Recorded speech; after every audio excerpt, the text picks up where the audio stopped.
let's look at the next question. What are the biggest problems faced by people working in a company? So when you start working in a company, with respect to GitHub, people assume that you already know Git and GitHub and you are master at that. Basically, when I worked into the company which became India's fastest unicorn, people there presume that I know Git and GitHub, and I actually know the basic, but they already assume that you are in master and that.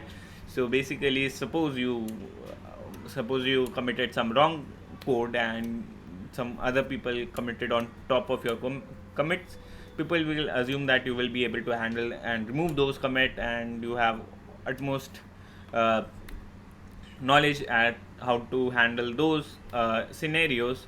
When you mess up some code, come back to some version that is working, you are able to handle CI/CDs, and you know GitHub and how to create pull request. That all terms are predefined when you work in company. How do you mess up your own company's repo? So this is one of the easy questions. So as we know that one of the main rule is branch early, branch often, so that your code won't get messed up.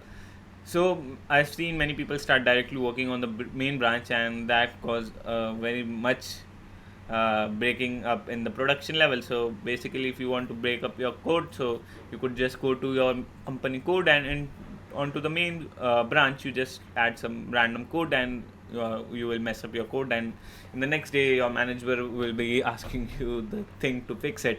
And you know that you don't need to work on the main branch, you need to create a separate branch based on the feature branch itself, or it's a bug branch based on that, and you could fix those.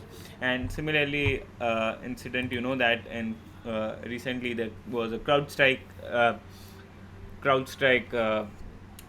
issue where it caused a global outrage, and the reason was simply that the developer had directly, without testing it onto the branch, it directly pushed onto the main branch, which caused memory failure into the C language, and which caused a global outrage where all user laptops, computer machines were down due to the update on the Windows. So now you have got an idea of how to what are the main FAQs, and with this I will see you on to the next lecture. Thank you everyone.